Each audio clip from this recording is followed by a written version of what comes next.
I'm happy to be able to make this presentation to you. My interests are focused on the liver and liver biopsies in particular.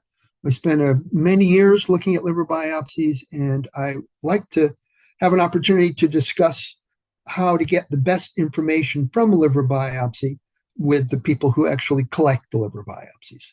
So hopefully in the next 15 minutes or so, we go over some of the features that make for the best and most useful liver biopsies. The take-home message is really quite simple. Happy pathologist, happy clinician. The expression quid pro quo, something for something. That is, if the pathologist gets a good biopsy with thorough backup information, then the quality of report the clinician gets back is as good as it can be. And so the key features of collaboration, in my mind, are that both of us care about the end goal, that is the correct diagnosis, and believe other people are needed to get there. And that is some dialogue between the pathologist and the clinician, often very helpful to get to the ideal understanding of what's going on. And I think importantly, you have to not care who gets the credit. It's a team effort. And as long as you work together, I think we can end up with the best possible result. Here's an example of a report that I find not particularly useful. We have the owner's name, which is not supposed to be here, the dog's name, and we have elevated ALT. I don't know how elevated, I don't know how long, I don't know if there's any other conditions going on in the dog. They were good enough to point out where the liver is with that little X, but other than that, there wasn't much useful information. So this is an example of a poor quality biopsy request. So one of the things that we would like to have, we the pathologist, in a request, it would be the species, obviously, breed and the age, a brief history, clinical signs, and actual clinical pathology data. We often get increased or decreased, but it doesn't really tell us very much. The actual numbers are very helpful, and also the duration. Also, why did you do the biopsy? You must have made a decision to go through the process. What was your thought process? And then what did the liver look like on ultrasound or surgery? It's helpful to know what the liver looks like. It's even better if we could see the images from the ultrasound and then you tell us where you took the biopsies. That really helps with understanding what's going on. And finally, what do you think is happening? That helps us trying to understand what the problems may be. So here's an example of a laparoscopic image that I got along with the biopsy. And that's very helpful because I now know what we're looking at. And oftentimes the clinician will tell us where the biopsies came from. So we know if it was a nodule or an area of collapse. And biopsies from multiple lobes are very important because the liver is heterogeneous. And I'll show you some examples of that in just a second. And historically at NC State, I used to have dialogues with the soft tissue surgeons who would tell me they only biopsied the part that looked abnormal because the rest of it looked normal to them.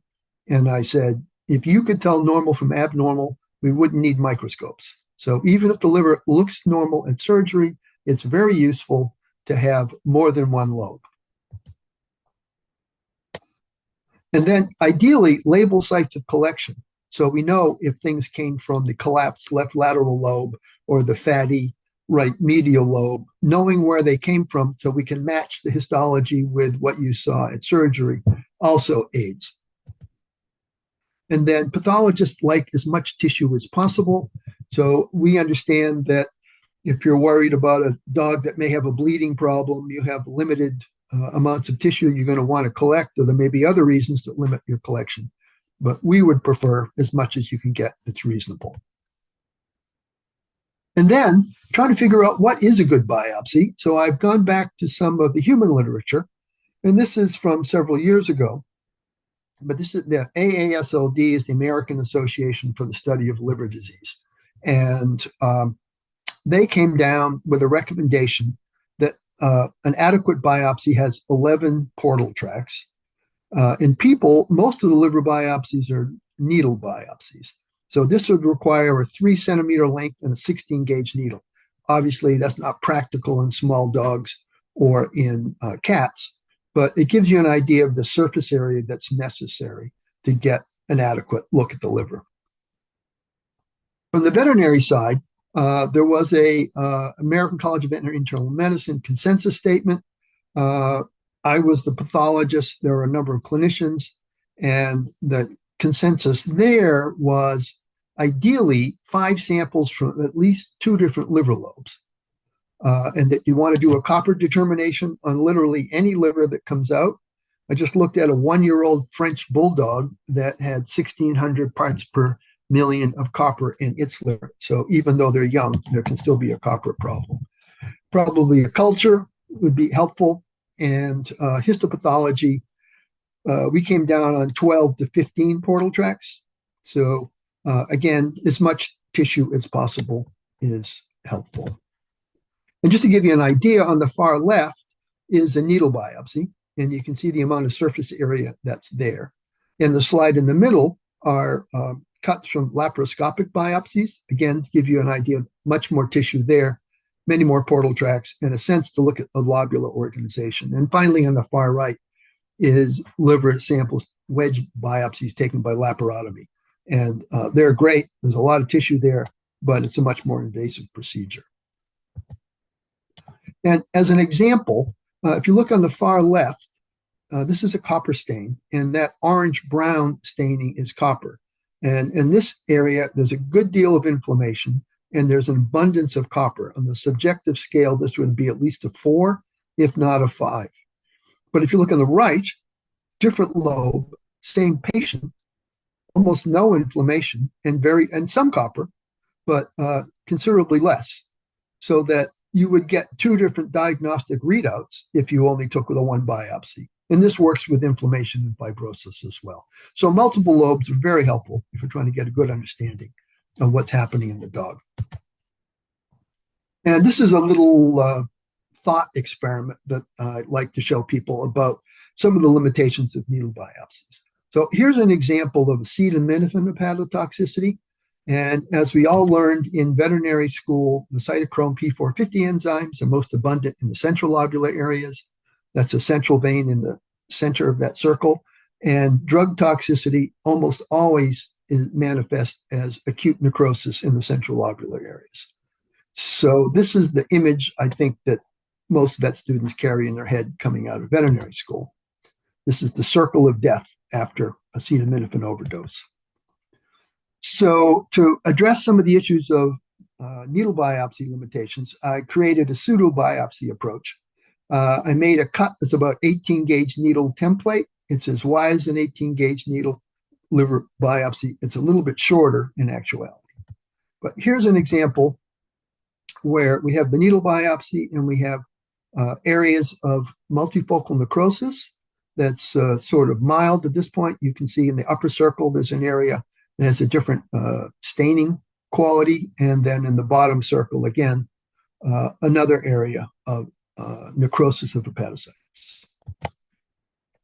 So here's another example, and this is nearly massive necrosis. You can see almost the entire specimen has necrotic hepatocytes in it, so clearly a more serious condition. And then here's another that's essentially normal. So these are the 3 biopsies that I just showed you.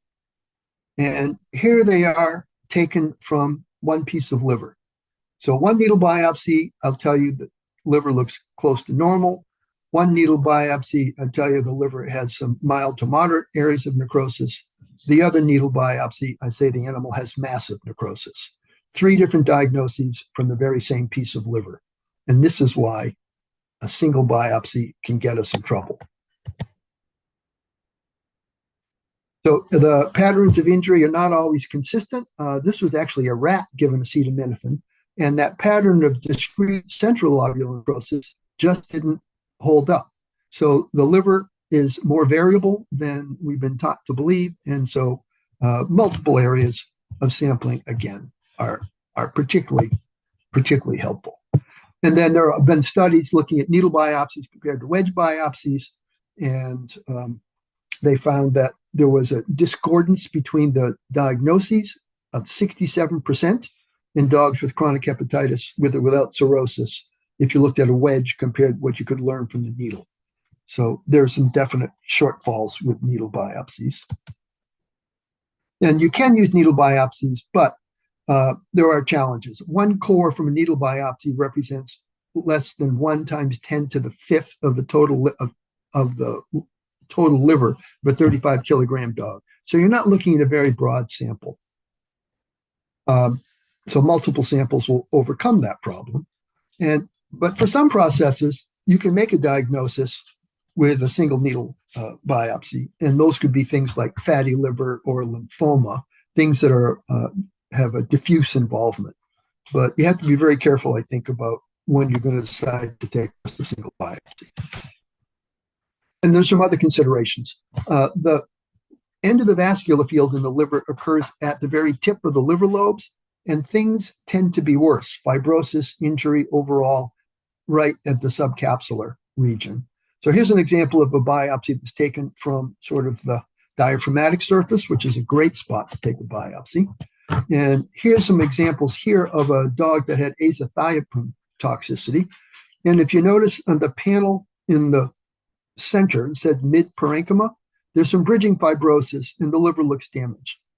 But if you look on the right at the subcapsular, it's almost entirely fibrotic.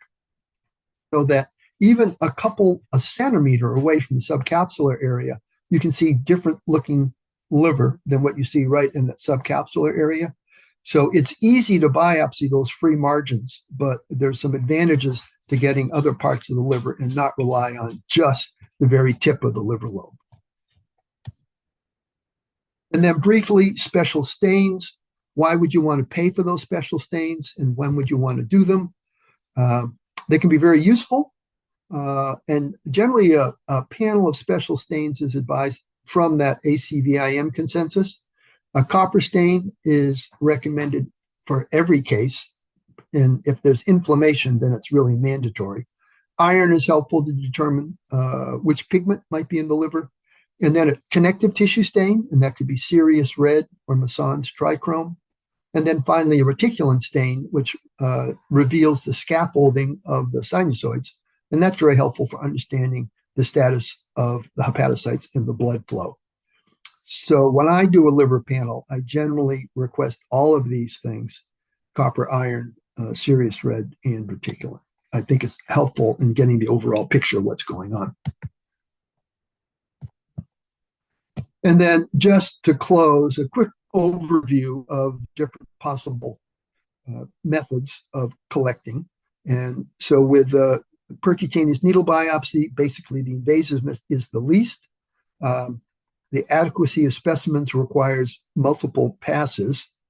And back when I started, they were blind. Now with ultrasonography, it's a little more helpful to see what's going on. The real downside is that if you have hemorrhage, you can't see it and you can't do anything about it.